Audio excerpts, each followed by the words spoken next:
So today the workshop's main objective was to bring together representatives of cities from all the African continent to consider a primary question, which is what would it take for them to shift their cities' urban bus fleets to be soot-free.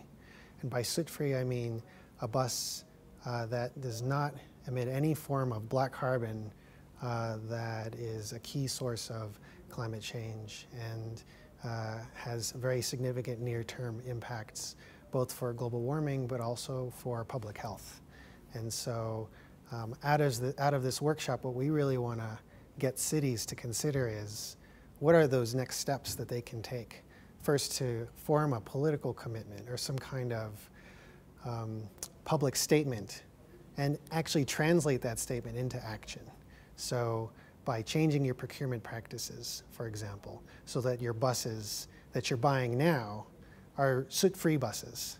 And also by bringing in the kinds of clean fuels and engines that are needed to realize lower emissions and lower public health impacts from exposure to diesel buses. So in general, what we're really trying to do is bring together this group of cities to consider, as they think about low carbon urban transport and how they can pursue eco-mobility, what it is that they can do within the public transport sector and how they can really capture the benefits of buses and specifically diesel buses without the disbenefits to public health and to climate change.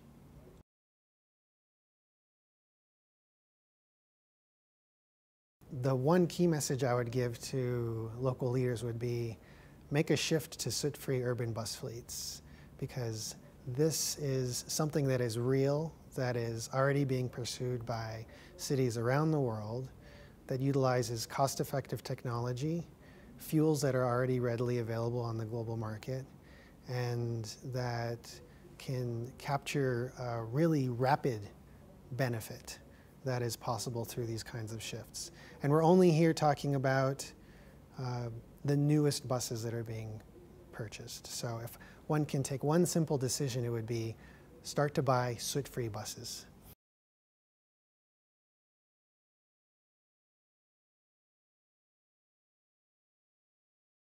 What this festival captures for me is the energy and the ability that cities have to shift, independent of the forces that come from above. So independent of the actions happening at a national level, and for that matter at a global level. That within cities we have concentrations of individuals exposed to high levels of air pollution, that struggle with traffic congestion, getting from home to work and to school. And what this festival can do for city officials and for residents of cities is capture the full range of ideas that local officials can move forward and implement and actually start to change things now.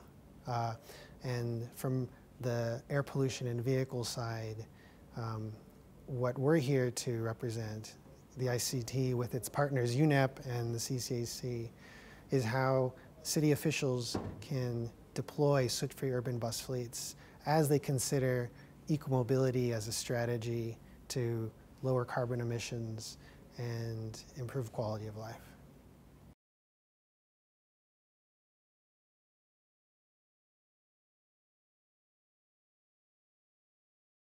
There's the decision to buy a bus. And when you buy a bus, you have to choose which fuel and engine you're going to use in that bus. There are a range of options that are available. Today, most buses operate with diesel fuel.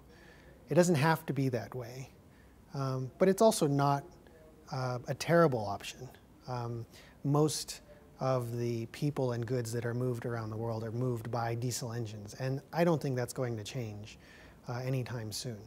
So public officials can think about, first, for those the infrastructure that they currently have in place to support and maintain diesel engines, how do you make that clean?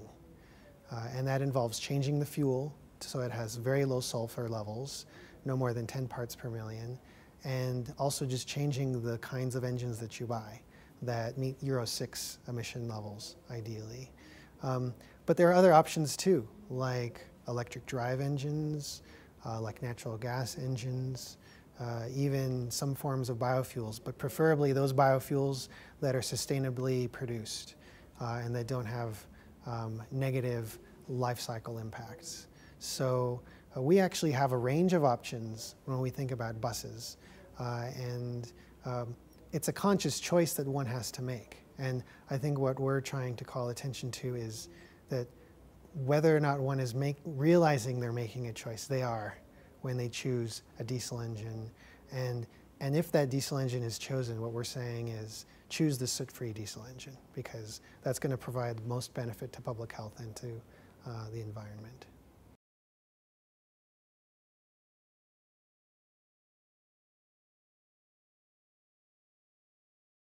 One way in which the social aspect comes in is through this idea of environmental justice, that all of us have a right to clean air. And there are many studies that have shown that some of the poorest, most at-risk individuals live in some of the most polluted places. And where I live, in the San Francisco Bay Area, one of the, let's say, most active environmental justice movements is located in this region called West Oakland. And it's a region that is right near a port. It's also a region that suffers from a lot of diesel truck traffic that comes in and out. And it's also some of the individuals some individuals who suffer some economic risk, some economic insecurity. And so this community itself has called a lot of attention to the environmental justice issues surrounding air pollution, and specifically around diesel emissions. So I would say that the social aspect definitely comes into play when we're thinking about air pollution and we're thinking about diesel engine controls. And we can, I think, fully address the concerns, the environmental justice concerns around diesel emissions by thinking about cleaner vehicles and cleaner fuels, because we're going to have to continue to move goods and people. That's not going to change. And there will have to be choices about what kinds of engine and what kind of fuels are the most appropriate. And since the diesel engine is the one that is the most widely used and the most mature technology thus far for moving people and goods, it makes sense for us to think about how to address those diesel emissions, and also to really capture the environmental justice implications of addressing those diesel emissions. So I think definitely there's a synergy there between environmental impacts and social impacts.